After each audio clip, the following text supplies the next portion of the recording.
आइए इस वैश्विक महामारी को हम लोग जो विपत्ति इस समय देश पर है उसे योग के माध्यम से हटाएं। इसमें घबराने की ज़रूरत नहीं है, केवल संयम बरतने की ज़रूरत है। हमें उसी तरह जीवन जीना है जैसे मर्यादा पुरुषोत्तम भगवान राम ने वनवास के दिनों में काटा था, पांडवों ने अज्ञातवास के दौरान काटा था। तो हम इसमें धीरे धीरे, हमारे पास समय ही समय है, इसमें कुछ नया करें, कुछ नए सीखें, लोगों को जागृत करें, समझदारी दिखाएं, घरों में रहें। लेकिन उसके साथ साथ हम लोग अपने को स्वस्थ करने के लिए जो शहरों में रह रहे हैं, गांव में तो किसान दिन रात मैं देख रहा हूं खेतों में लगे हुए हैं, माताएं बहनें छोटे छोटे बच्चे खेतों में कटाई बुआई घर लाना गल्ला दिन रात काम चल रहा है। लेकिन जो लोग शहरों में बंद हैं उनके पास समय ही समय है, वो लोग घर में योग करें, इस समय योग की क्रियाओं को सीखें। टीवी चैनलों पे भी आता है बहुत ज़्यादा, और समय हमारे पास बहुत है। तो हम लोग क्यों ना एक इस समय के दौरान जो हमें समय मिला है, भगवान ने जो भी किया है वो अच्छे के लिए किया होगा, निश्चित ही है, ये हमारे बुरे के लिए नहीं है। तो हम इसमें समय को अपने योग में लगाएं। हम छोटे छोटे योग कर सकते हैं और सारे आसन क्या बताऊँ, सिर्फ हमें कपालभाति अनुलोम विलोम करना है। तो हम इसमें ध्यान रखें, योग में पेट खाली हो, सुबह या शाम जब भी करें, ज़्यादा भारी खाना न लिया हो 3-4 घंटे पूर्व, और ढीले वस्त्र, जितना ढीले वस्त्र हो सके पहने, और खुले में हो सके तो छत पे चले जाएं अपने, नहीं है तो फ्लैट के अंदर भी कर सकते हैं। सर्वप्रथम कपालभाति अगर लगाने के लिए आप पद्मासन में बैठ जाएं। पद्मासन न लगा पाएँ तो अर्ध पद्मासन में बैठ जाएं। इसमें पद्मासन में बैठने से क्या होता है कि आपकी कमर एकदम सीधी रहती है और आप योग क्रिया आराम से कर सकते हैं। तो इनको करके आप जैसे कपालभाति है,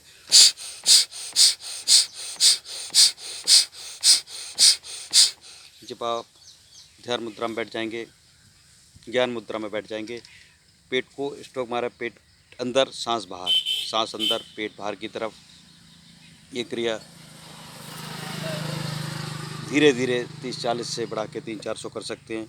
उसके बाद जैसे अनुलोम विलोम है,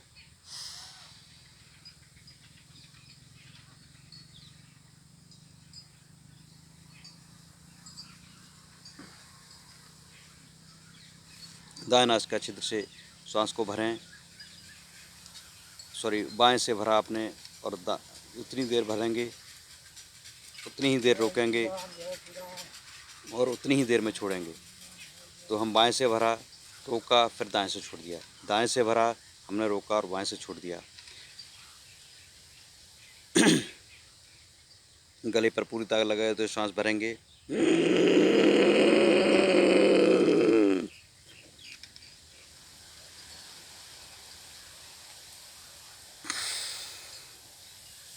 गले पर पूरा खिंचा आपको खराश खराश भी आ सकती है, गले पर खिंचाव होगा, इसको आप रोक सकते हैं।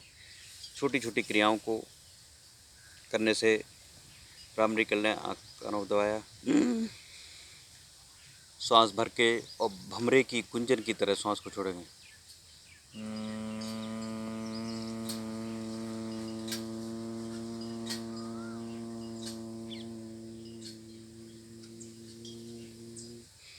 ये बहुत छोटी छोटी क्रिया हैं और आप ध्यान मुद्रा में भी बैठ सकते हैं। केवल मस्तिष्क के सेंटर में आप ध्यान लगाइए, ओम का उच्चारण भी कर सकते हैं। ओ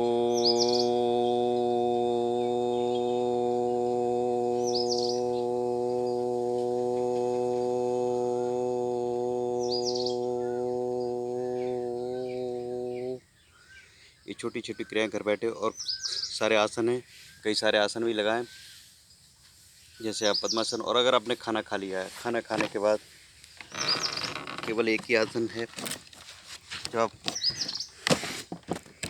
खाना खाने लें तो इस तरह से आप बैठ जाएंगे। जब आप इस तरह बैठ जाएंगे तो खाना जल्दी बचता है। खाना खाने के बाद केवल इसी आसन को हम वज्रासन में बैठ सकते हैं। दोनों पैरों को, एड़ियों को फैला लीजिए, उनके बीच में बैठ जाइए आप सीधे होके। 2-4-5 मिनट आप डेली खाना खाने के बाद बैठें। इससे आपका पाचन शक्ति भी बढ़ेगी और आपके जो भोजन के पाचन की गति है वो तीव्र होगी और आपको कॉन्स्टिपेशन, कब्ज वगैरह की शिकायत नहीं रहेगी। तो आप इस आसन में खाना खाने के बाद बैठ सकते हैं, भोजन के बाद ज़रूर बैठें।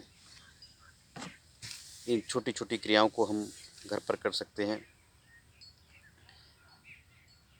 अब ये वज्रासन में बैठ के हम इसका पूर्ण वज्रासन भी कर सकते हैं।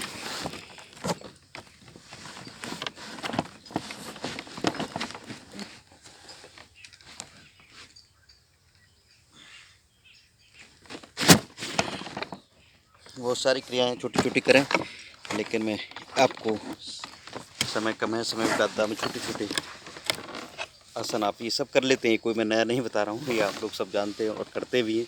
बहुत से लोग पद्मासन में नहीं बैठ पाए तो अर्ध पद्मासन जैसे होता है, एक पैर को नीचे और एक पैर को ऊपर, उसमें आराम से बैठ जाए।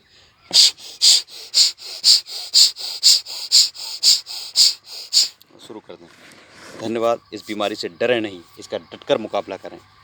डरना नहीं है, कोरोना को भगाना है, भारत को जिताना है। घरों में रहकर भी हम भारत को जिता सकते हैं। धन्यवाद।